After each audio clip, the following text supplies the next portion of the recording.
Good morning, everybody. We're gonna go ahead and get started because we have a full morning of fun planned, so we're gonna go ahead and get started.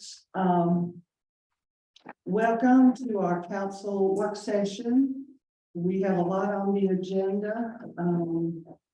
Please remember when you would like to speak and make comments to after you're recognized to state your name and your address, and you have 5 minutes or less to make your comments. And I'm going to ask our city clerk to time us during these times. So we've had the call to order. Our first line agenda item is the adoption of the agenda. Do I hear a motion to adopt the agenda as presented? Thank you, Bruce. Second. Second. Discussion. Signify by saying aye. Aye. Okay, all right. So our first item is to discuss the quote from Oliver Construction Company to renovate the old visitor center. I'd like to remind everyone that we did meet on this previously, and we brought it back to talk about it, that our building was professionally evaluated by a very nice company who conducted an inspection in August of 2019, including a code compliance inspection. A direct quote from this study said the structure appears to be in good condition. They did find some compliance issues, which we have started working on. And as soon as we have the building renovated, the rest of the compliance issues will be taken care of. So Jason, I'd like for you to summarize the quote and the issues. Madam Mayor, Council, good morning, everybody in attendance.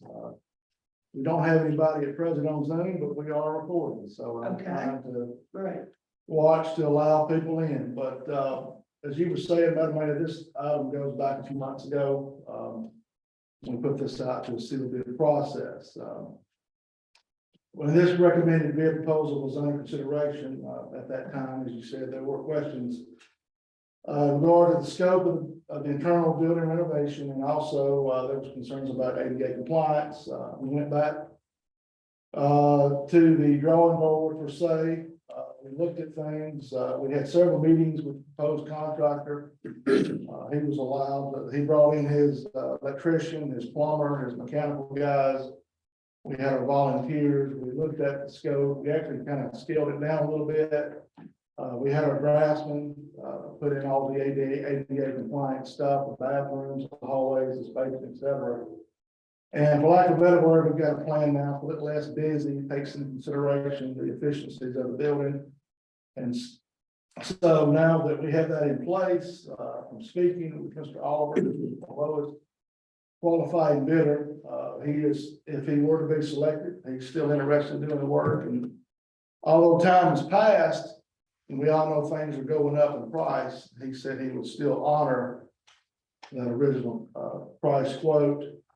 And you should have that, I believe, the fund was around $89,000 and some change. And he could also begin about the middle of October, about the 17th, be a little bit less than a month. If this were to be approved there. All right, comments and questions from council members? Yeah, I have comments, Mayor. Mr. Oliver. Going through that, he did qualify what was included, what wasn't included in this. So if this gets approved, we got to be careful that there's no on the fly changes or change orders, because that would add to this cost. The other thing is he said, I had to speak up, please. I'm sorry. The other thing was under the plumbing. Some of the fixtures there were not included in this quote, but he had an allowance there of $1,500 built into it. Is that for those fixtures that we're going to purchase, correct? Or is he going to purchase them? Since we purchased by the city. Yeah. Was confirming. And the way I read it was that we were gonna buy that or there was an allowance. So that $1,500, he's not charging us, that's an allowance we're gonna spend. That, I mean, I haven't tallied up all these totals in a while, but that should be. $1,500 should be what he is allocating for the cost. I just wanna make sure it's not in addition to the 89,000. No, we have to sum it up and see. It's been, It looks like it's in this column that gets added up and get to be the 89,000.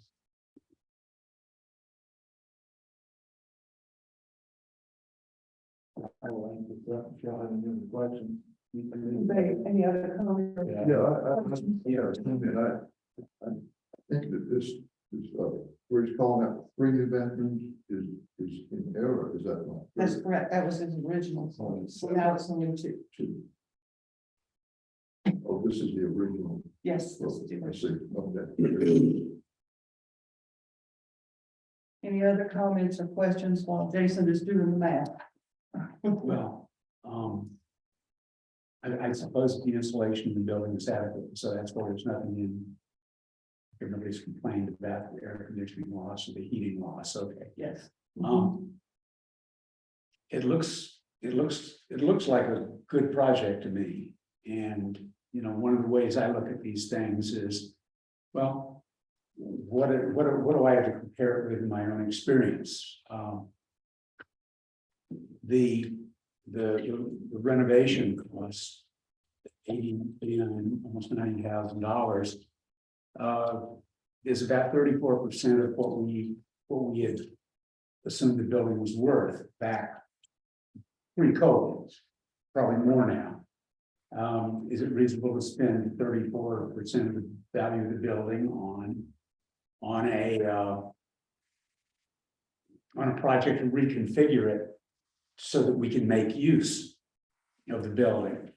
And I look at my own home renovation project. Now, I didn't have to take out any walls. And as I look at the scope of the estimate,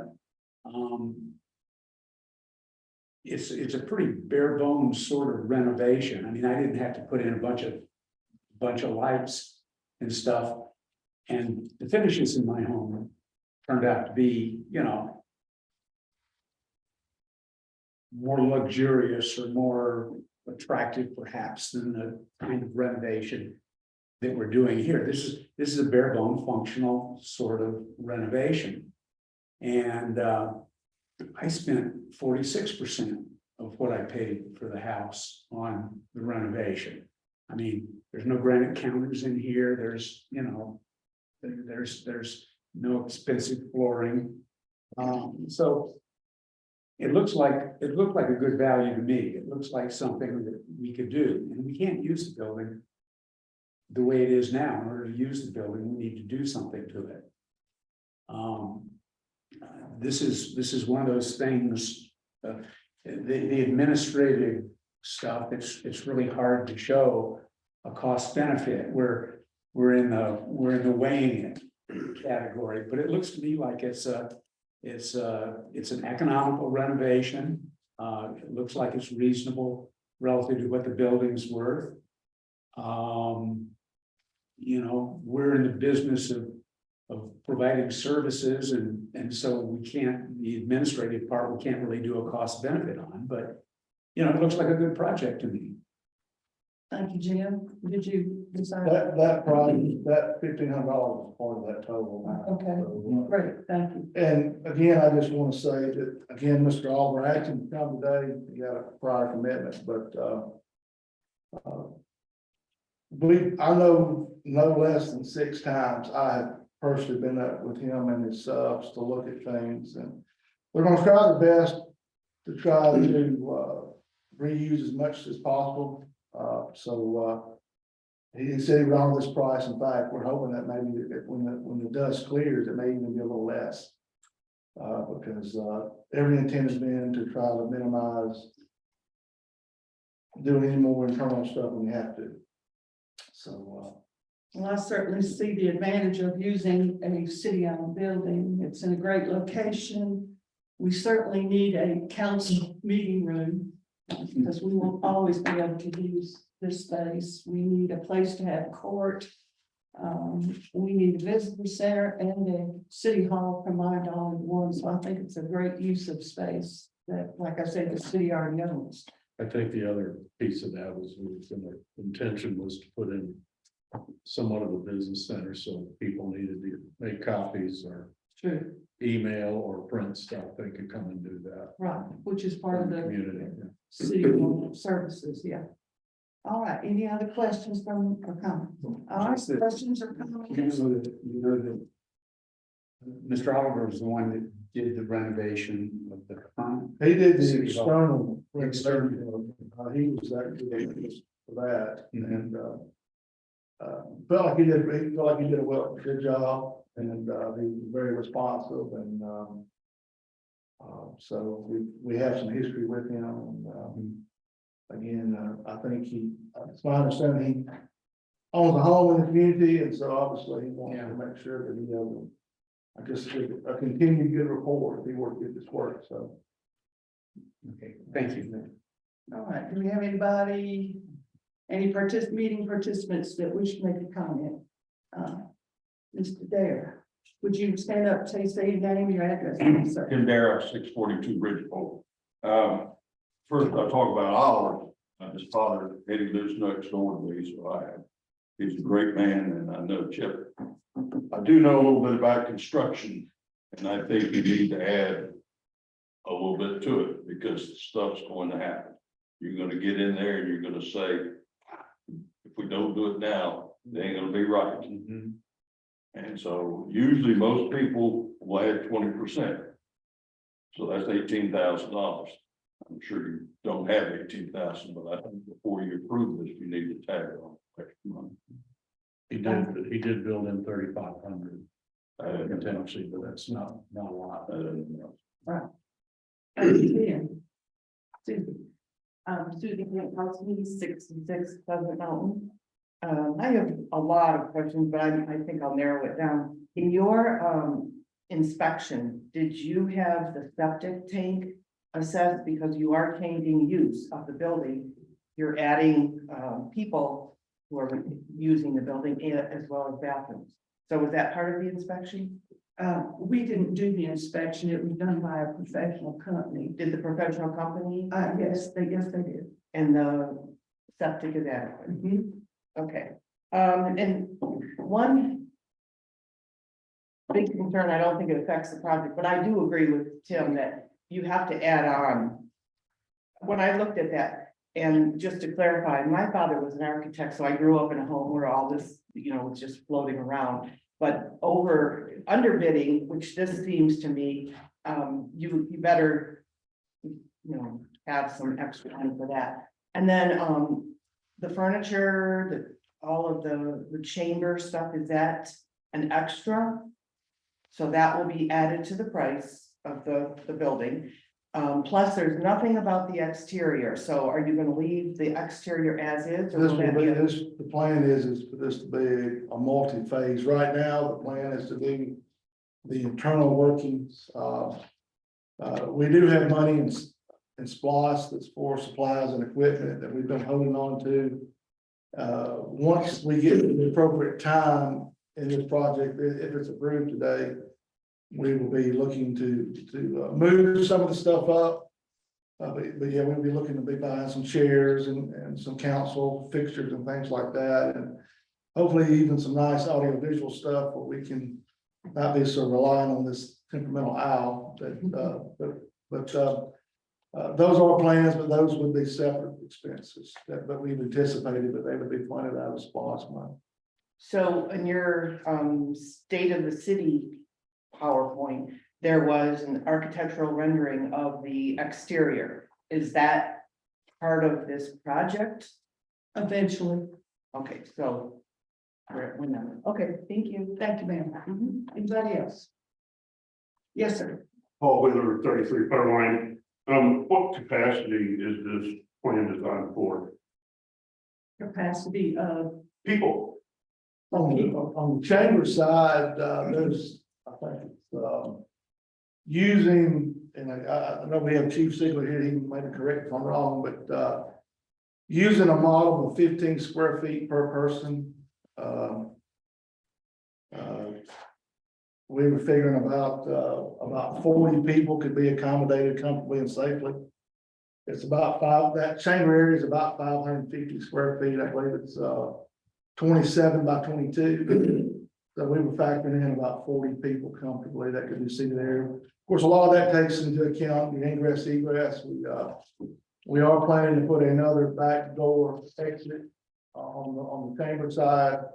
And then on the administrative side, there would be an additional side door exit. So you would have 4 potential ingress egresses if we have a meeting, or if we had court, et cetera, or any other kind of event. Did a follow-up to that with the 40 people, has Raven County Health Department been contacted to make sure that, this existing septic tank will handle that? I think Susie just asked that.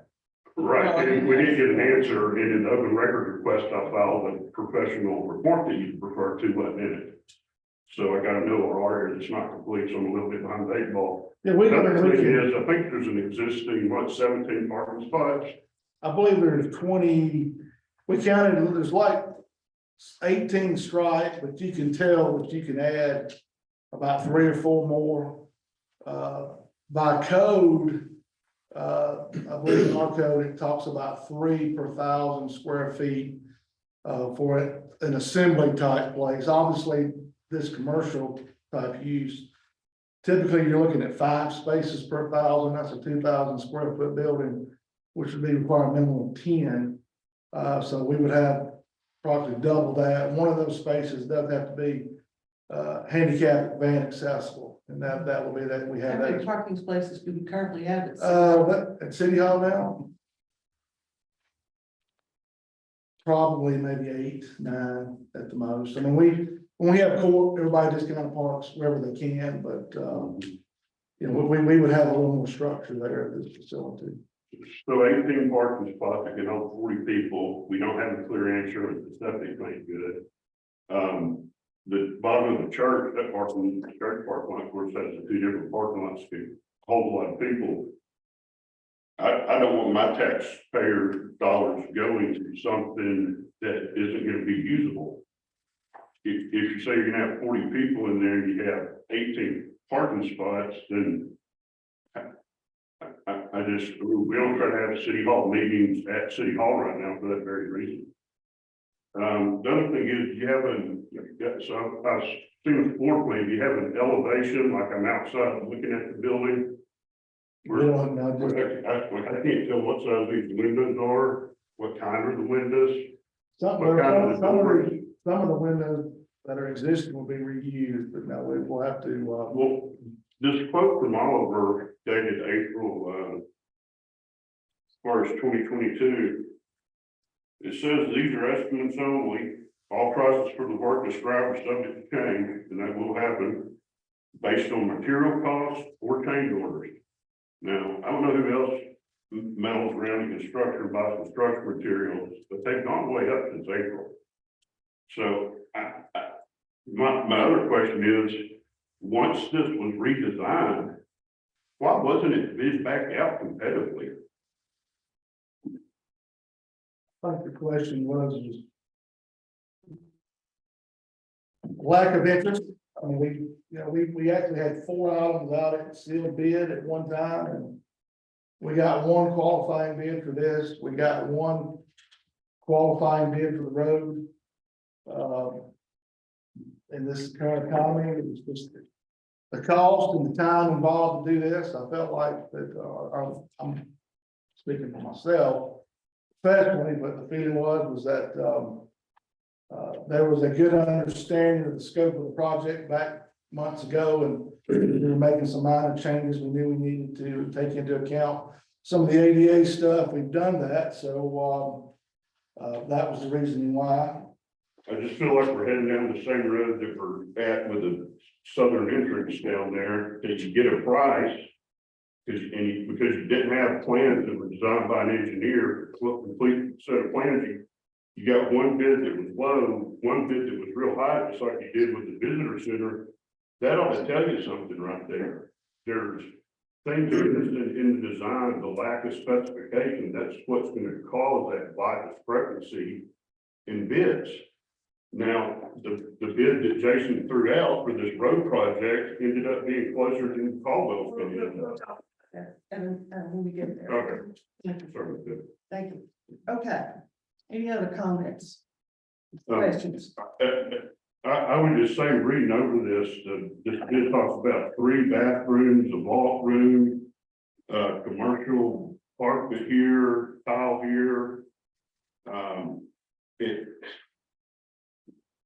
It's just, having done estimating in commercial construction before, there's no wonder you didn't get many bids. I wouldn't bid on this. If I did, you'd have to put a real high number on there to make sure you recover. I don't think it's fiduciary responsible and doing due diligence to go forward with this based on the small amount of information that we're all looking at right here. There's no electrical plan, no plumbing plan, no heat and air plan. There's not a demolition plan. There's not a site plan for the parking lot.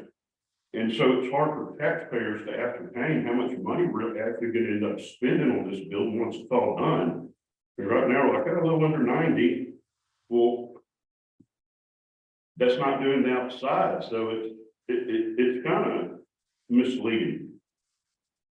I see demolition and framing as the first item on the cost estimate. My point was there's no demolition plan. There's not a demolition plan. Why do you need a demolition plan on a small project? The guy's inspected the building. I mean, he's seen what needs to come out. He sees what needs to go in. Okay. I mean, it's not. For a demolition plan, but you clearly need a lighting plan, plumbing plan, electrical plan. You have that when you build $100,000 house. I'm not building $100,000 house. This is a city building being funded by taxpayer money. It's the equivalent inside. But it's not a residential construction project, Tim. It's not a complicated construction project, is it? I mean, the people that do this know how to do it, don't they? I just think you're in clear violation of the financial policy by not sending this out to city. Still did once the project was redesigned. Mr. Polakowski, did you need to say something? At point, Cosby 66 Pleasant Mountain Drive. I want to follow up on what Paul was talking about. I believe that the city has a financial policy. This project was put out for sealed bid due April 1st, 2022. That was extended for a couple of days. The sealed bids went out without any floor plan, without any input from the city as to what we wanted. And I have to remember, you need to remember, each one of you, you will all have a fiduciary responsibility to the taxpayers. I'm a taxpayer. So when it was determined at the meeting where the sealed bids came up, that there was inadequate information for any contractor to bid on this, it was tabled, it was postponed, it was put off. Additional information came in, one of them, which was a reference to architect's drawing. And it was Mountain Homes by Design with April 1st. So a floor plan came out April 1st, which was when the bids were due. And I'm trying to find out who put this floor plan together. You can't find anything from Mountain Homes by Design. There's no phone number, no address for the company. There's no name of a person who put it together. Mr. Streetman, did you put that together? I drew the original plan freehand using engineering scale. That was given as consideration. We probably had about a half a dozen.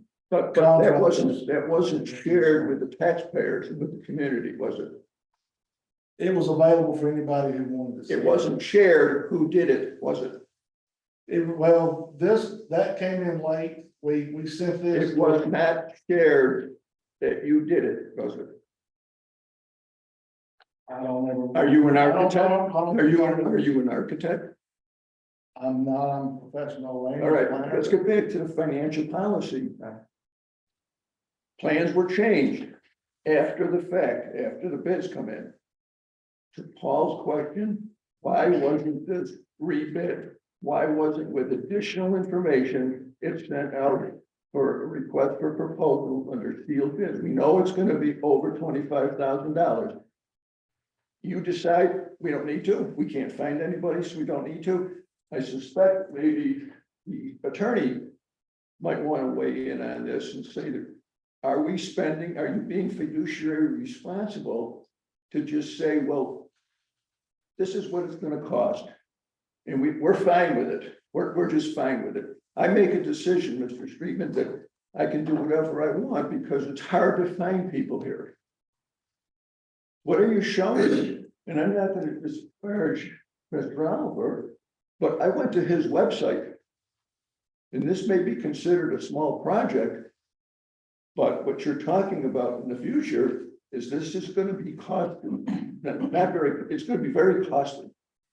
And it's gonna be much more than the building is worth, because when we were on the council, the building was worth $125,000 to $150,000. So why aren't you following the city's financial policy? And that goes for the whole council. You know what the policy is, why aren't you following it? Well, I'd just like to say it's a matter of philosophy that in an ideal world, it would be great to have 3 competitive bids. In a lot of situations, you get way more than that. Sometimes you get 100 bids on things. But in the 4 years that I've been on council, again and again, we've been able to get 3 bids. Now, what is the alternative, Al? We just sit on our hands until we can get 3 bids for everything and never do anything for the taxpayers? No, I don't think that's the right way to do it. I think we're here to provide a service to the taxpayers. I think that you, as a council member and the entire council, should be looking at following the financial policy. And then if you can't get those 3 bids, go to Plan B. But to put Plan B instead, hold it, Jim, I'm not through. Put Plan B in front of Plan A is irresponsible. It's not paying attention to what's going on as far as the taxpayers' money. And you are just saying, well, we can't do it this way, so we're gonna do it this way, but we didn't even try to do it this way. You did change orders. Is that wrong? Where did you put out another request for proposals after the changes were made? I did not, and you know. You did not. So that's what I'm saying, Jim, is if there's a policy in place, then why aren't you following it? I understand the dilemma. I understand where every one of you is at, and that it's tough to get somebody to come up here to do the work. It's tough to get somebody to come up here and to even bid on doing the work. I get that. But does that mean that anytime you feel like it, you can disregard our financial policy? Thank you. Thank you. Good point. Thank you. We've got. Here, I know he knows what the financial policy is. I know he knows that this is, now we've got a $150,000 building that we're starting out with $90,000 in renovations. We haven't talked about what it's gonna cost for parking. We haven't talked about the exterior. And, you know, the exterior and the parking alone is gonna be in that same ballpark. We don't know where we're gonna get the furniture, how much that's gonna cost. We don't know what the cost is of the sound system that we're gonna put in. Where does it stop? So we've got some more work to do. Well, Yeah. that's what I'm saying, Bill, Well, that there's more work that needs to be done. And maybe you need to step back a little bit, reevaluate, get more input, more work session. Thank you. thanks. Thank you, Al. And we've got some more work to do there. Okay, ready to move on to our next agenda item. All right. Discuss revised. comment, please. Yes, sir. My name's Don Lyons, I'm 1824. And this is more of a point of order than it is comment on the building. We're bending ourselves into pretzels here about policy. There's a policy of 5 minutes of public comment, a public cross-examination by Perry Mason. 5 minutes to stand up, say who you are, where you live, what your concern is, and sit back there. Okay? Thank you, sir. I'm sorry. Thank you. Thank But you. I mean, we're so obsessed over policy, we have a freaking policy about 5 minutes of public comment. Okay, It's not following public comments in the public stage, what they want to comment on. You're trying to say that we shouldn't comment on something that somebody already knows something. no, I'm saying you have the opportunity to stand up and speak for 5 minutes, And I did that. not cross-examine. Asking questions, you don't have concerns over with. If you don't have those questions, you don't ask them. Okay. Let's go to item number 4, which is discuss revised quote from the Caldwell Construction Company to expand the scope of paving Evergreen Road. Jason, if you'll just summarize the project and the proposed expanded scope. Madam Mayor, a little history on this project, and this was another one of those sealed bid processes. Very much like the building, we probably toured about a half a dozen contractors for each. Really too small for most people to consider on the building and the road. Caldwell Construction came out, they were the lowest qualifying bid. The other bid was $290,000 for a 12-foot wide road. When we were writing up the scope of the project for that, we invited people to come out, we drove the road, at the time it was bad shape. Obviously at that time, it was 20+ years of vegetative overgrowth. Anyway, fast forward, we had originally discussed doing an 18-foot wide road. We determined that's not gonna happen. At the time, we thought we would only be able to get a 12-foot wide road. It didn't make sense to go 18 feet wide to have to taper narrow down to 12 feet. So we decided to go for 12-foot wide road.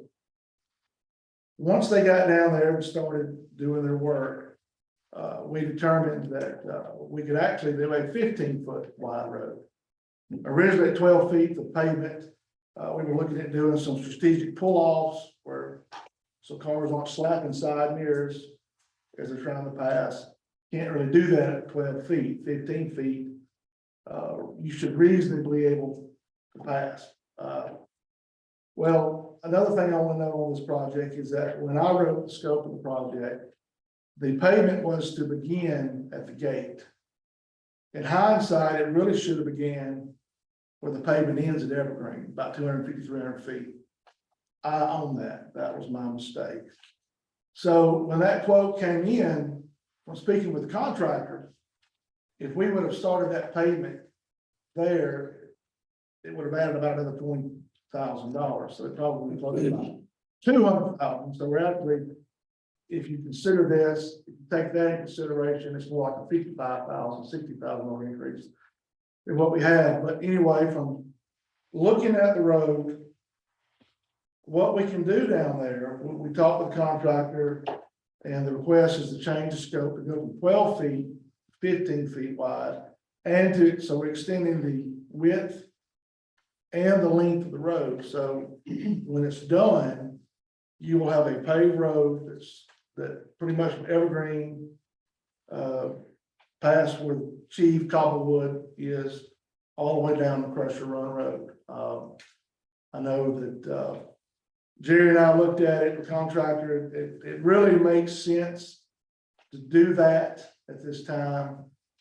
We talked with the contractor, we actually were able to work with them to bring the cost down, but the added cost for the length of width would increase the scope.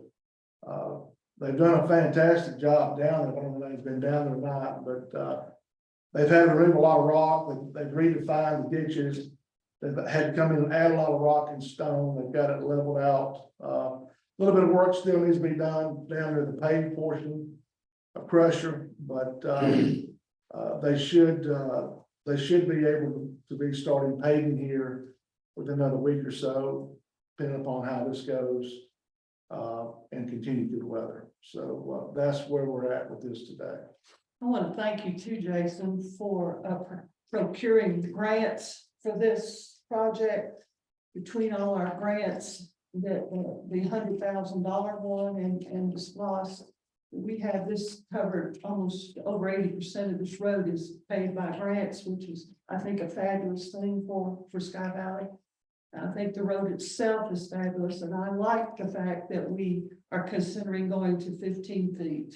I think that's I asked in Jerry. the long run, that's a good thing. Well, I asked Jerry, if y'all had, he could come in and talk about, and Cody, our water coordinator and public works director, they could talk a little bit about, or answering questions as far as the water, as far as the benefits of going wider, but I do think in the long run, of course, we do know that road will be used by fire trucks, concrete trucks, it will be a public road.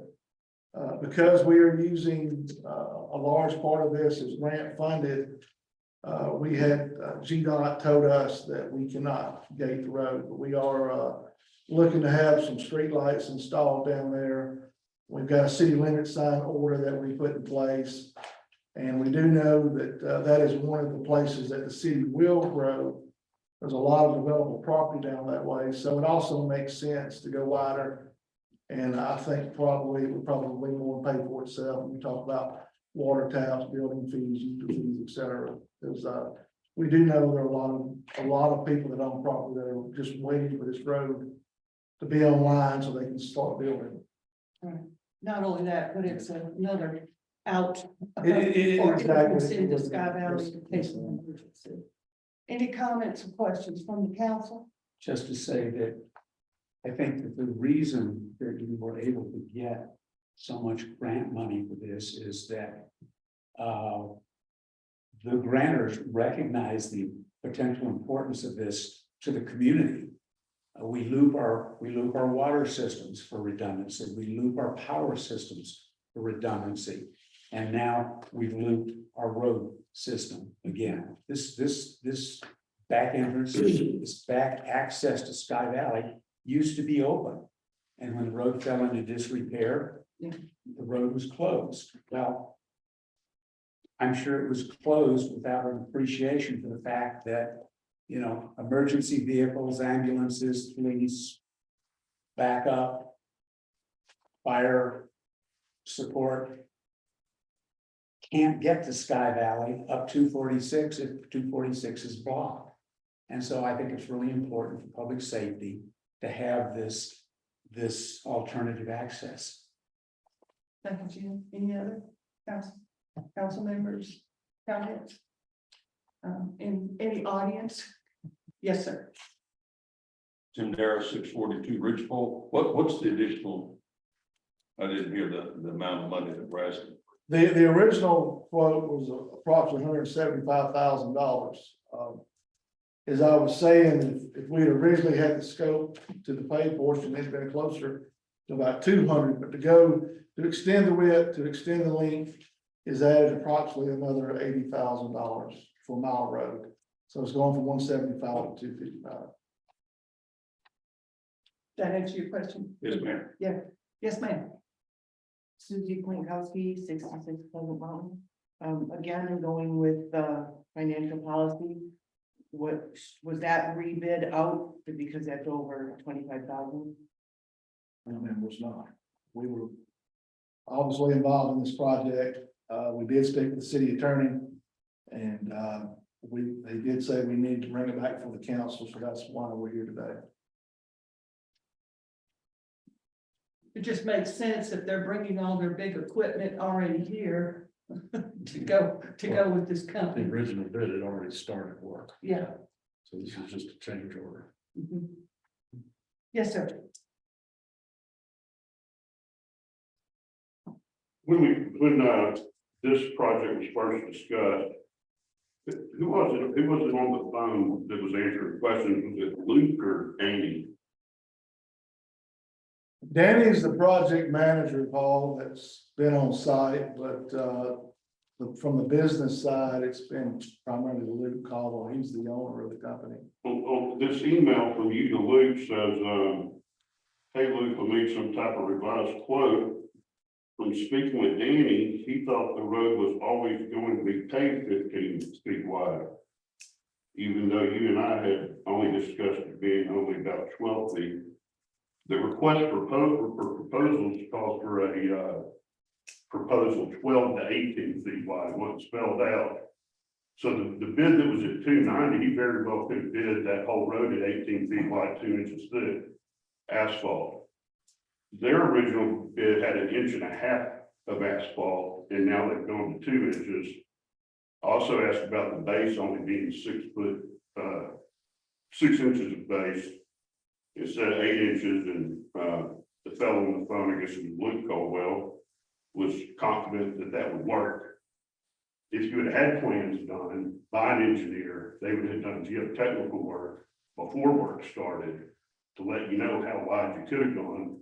I agree with it being 15 feet wide. I thought 12, that whole thing 12 feet wide was ridiculous.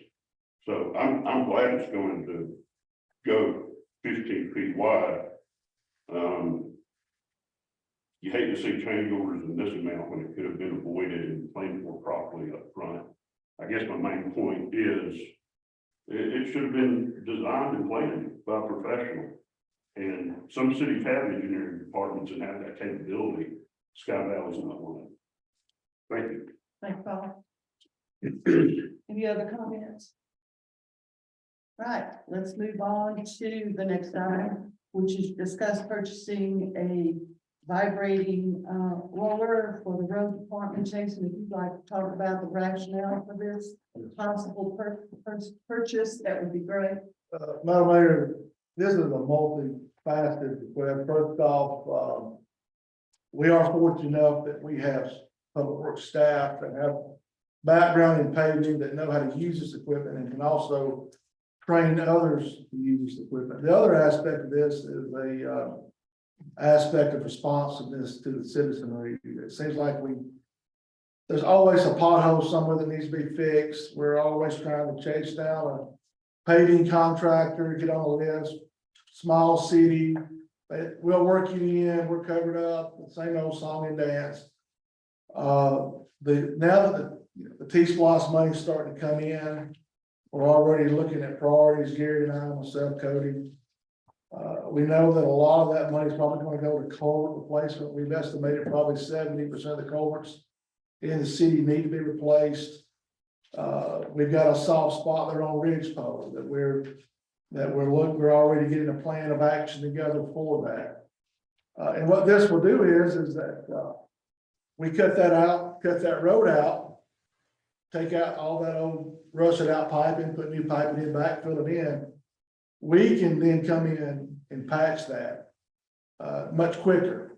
So instead of trying to coordinate with a contractor, hoping the road doesn't cave in until we can get a paving guy in there and anticipating all of the things we need to do, it just really makes sense. Apparently at one time we had a roller. It's my understanding, Jerry, you correct me, but it got traded for credit towards some contract work. I don't know why that would have been done, but anyway, we don't have one. We did get 3 quotes for that, 2 in writing, 1 verbal. All 3 of the quotes were under $25,000. One of the quote was $18,000. One was $22,000 and some change. The other one, the verbal, was $23,000. The recommendation would be, if the council so chooses to approve this, would go with the $22,000. And the reason being is, number one, the quote is $18,000. The gentleman in Westminster, he could not guarantee that price. He said that with the volatility and supply chain, the whole song and dance everybody shares, he thinks he has one coming in, but it may be in the low 20s. The 22, the Wacker one, which is the one I got the verbal quote, 23,000. That gentleman said that he didn't even have one in stock. From talking with some of the people in the paving industry, Wacker's nice, but it's hard to get them in, it's hard to get parts. The 22,000, the Dynapack, it comes highly recommended. The company that provided us with the quote, I think they had 2 in stock. And so, it's a known quantity. Again, normally we would recommend going with the lowest bidder, but again, he cannot guarantee that price. So that 18,000 might be 22,000. Again, he does not know when he's gonna have one in. And when I talked to him on the phone, he said he hoped to have one in towards the end of this month, first of next month. But, again, priority one right now, for example, the ridge pole, the dip there, that soft spot. We were there the other day looking at it, watching big trucks. We know that's gotta be addressed. And that would probably be one of the first projects we'll be using that on if the council were to approve this purpose. Then we have a culvert on Scott Alley Way also that's needs replacing. We do here, the curve, that Yeah, one does, and that's also on our top 5. Right. In fact, that's probably shaping up to be our LMA project for next year. I've already started the grant for that. That's the reason for that, council. Council. The way we've explained it is that it's really gonna increase our capability to repair things for ourselves rather than contracting them out. Correct. Okay. Yeah. No, Go ahead. Yeah, Jerry. I know everybody is tired of waiting and I'm tired of waiting, trying to get people to come up here. I've been in asphalt and done it myself with several different companies, but, and that's it's out there, the patching, like out next to your place and all through the city is not nothing that we can't address and take care of if we have the role. And we certainly have a grant funding to take care of all this with the new T-spots. Jim. I just want to say that, you know, you presented 2 options to us. And I get on the internet and find some stuff about it, so I've been able to get and compare the 2 items. And I think we've got the right 2. They're roughly comparable. They're very comparable, both articulated in the middle, so they move. They're both 36-inch double roller items. They both have the same top speed. They seem to be comparable in everything except price. Have we ridden these things to see if there's a preference between them or between the 2? Okay. What is that? What? One's not a guaranteed price. Okay. Is the AR-14H the one with the guaranteed price? That would be the Dynapack. Jerry, I mean, I don't want to speak for you, but obviously, you know, people that are in the paving, and I think the Dynapack, excuse me, is what was recommended. I mean, I don't That's what most know. of them are going to because of the durability and the availability to have them worked on, if they need to be worked on and get started. Like you said, the ones I've reached out and talked to, Wacker's a good product, but you just can't get the parts for it. I don't know how comfortable they were. I mean, can you speak to the comfort of that? I mean, I guess you're not gonna be on it any longer than you have to be, but, they've got seats to them, So, you know, I think we've done a good job getting the quotes on it. My real question, or my request would be, you know, this is sort of a business decision on a business decision. I'd like to see some sort of indication as to, are we gonna get our money back? How much is savings? How many potholes do we do in a year? What do those potholes cost? And just enough information to try and figure out, are we gonna save money would it be cheaper to just go ahead and continue doing it outside? I understand the argument that we can be more responsive to the city's needs if we can take care of potholes sooner rather than later. The service is delayed or service is denied. But in the future, when we get things like this, I'd like to have an indication as to, you know, how often we're gonna need it and that sort of thing, so we can sort of make a business case for it. I don't know if this would answer your question, council, but give you an example, early in the year on Forest Court. We had a culvert that was failing and had been replaced. That was about an $18,000 project just for that one culvert. And correct me if I'm wrong, Jerry, if we had had the road, we could have done that work, because you know, not to get into the budget yet, but we are requesting an extra person on the be flowing out of water. If that were to, we are fully staffed now, but if we add an extra person, all of that, even though they would be paid for out of water, they'd be doing roads, trash. The intent is to try to take advantage of what we have. And so just that one, of course, not all of that $18,000 was the paving, the railing, but I think you could make a case to say if 30% of that 18,000, you can make a case if you 3 or 4 of these, you probably are going to be money ahead. That's a. So buying the clover is complementary to getting all the new SPOS money in, which We would take the place of the SPOS money that has to go to roads, and also complementary to the program of replacing the culvert. So we're gonna be able to do the paving for the replaced culverts. Yeah, that also has a vibrator on there as well, where you can pack it, pack the materials, the gravel and stuff back in around your pipe and that kind of stuff. When you get it on top of it, you can pack it more as well. So a small 36-inch one can pack it as well as the great big monsters that are down on the Evergreen. Yeah, it won't be, I mean, that's, We want to That's pay the huge, roads. yeah. We'll be back.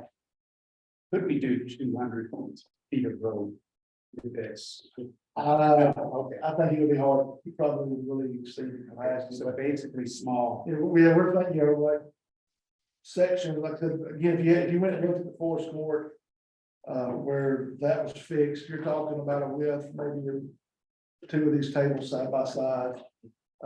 Things of that nature, to put a 36-inch or 48-inch pipe in. It's that's what we're talking about. There's packing and repairs versus full on paving. Well, I commend you for looking for ways that we can expand our capabilities in line with what we see coming up in the future. Thank you. Anybody else comments? Kim? Just a housekeeping question, Jerry, do we have the equipment to transport it? Or does it jack up and have wheels underneath? to Move transport the- the road, Yeah. yes, we do. Yes, ma'am.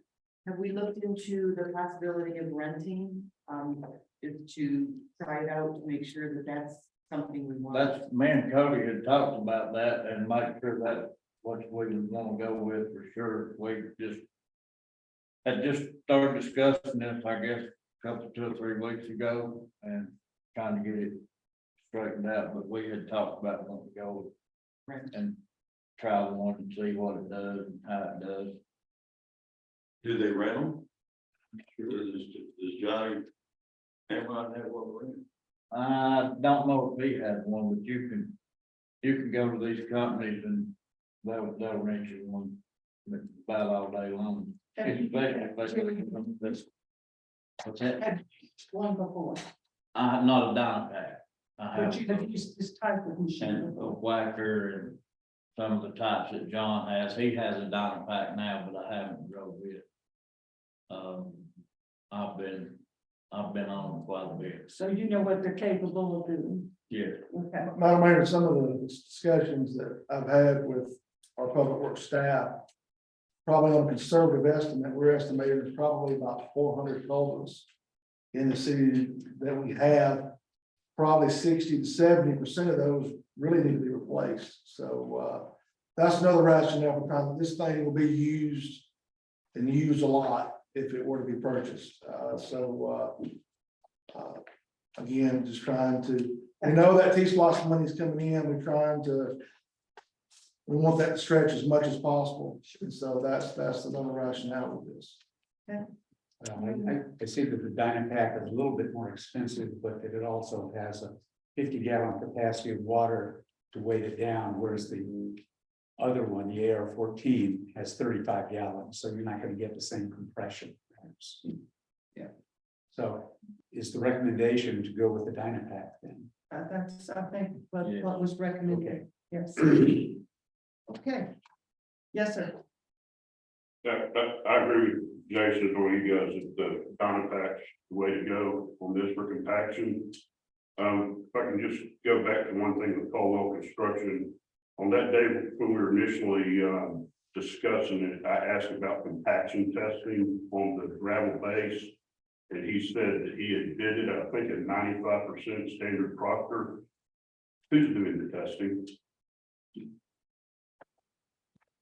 I would have to find that out, that may be called, I don't know, Paul, but, Just when we take the road over, we want to make sure we got a solid base there with that pavement, to see what happens when we go. All right. Thank you. Thank you, sir. Okay, we're through discussing that. Thank you all. Let's go to the next one, which is discuss the proposed 2023 general fund marketing and combined utility budget. Jason, I know that we have your proposed budget on the internet, and it was part of this packet. We asked Jason to prepare a budget that meets the needs, of course, of our city as well as our employees, and we asked him to attempt to reduce the millage rate, which he's done a lot of research on, and I'm gonna let you talk about it. Madam Mayor, first off, we are getting close to time. We want to transition this into a work session / public hearing. Can we do that? We have our city attorney. I don't know. Can we do that, Doug? We noticed it, what, 7 o'clock, a little bit here. We did. Obviously, good question and answer, and it going along, but, How much more time do you get out of that? well, this is, I believe, This is the last last item. item, yeah. You go. This is what you heads up and then. Yeah, I'll be very brief. Madam Mayor, Council, the first one I'm going to say is, when we did the legal ad for this, I want to clarify something. When legals are due on Mondays, and the Monday when this went into paper on Labor Day, through the haste of getting that in, even though we required to have one public hearing because no tax increase, our policy and state requirements require the budget to be carried over for 7 days. So with that being said, although it's advertised that it would be adopted today, the millage and the budget, we need to carry it over 7 days, but we're advertising a special call meeting the 27th. So that one needs to be removed during the council meeting. Yeah. But very quickly about the budget, look, we got our numbers from the tax commissioner, and then of course Mike, the county appraiser. If you've got your tax bill, you all recognize increased values. Current millage rate 15.608. You run the numbers, it would have been a substantial increase in taxes.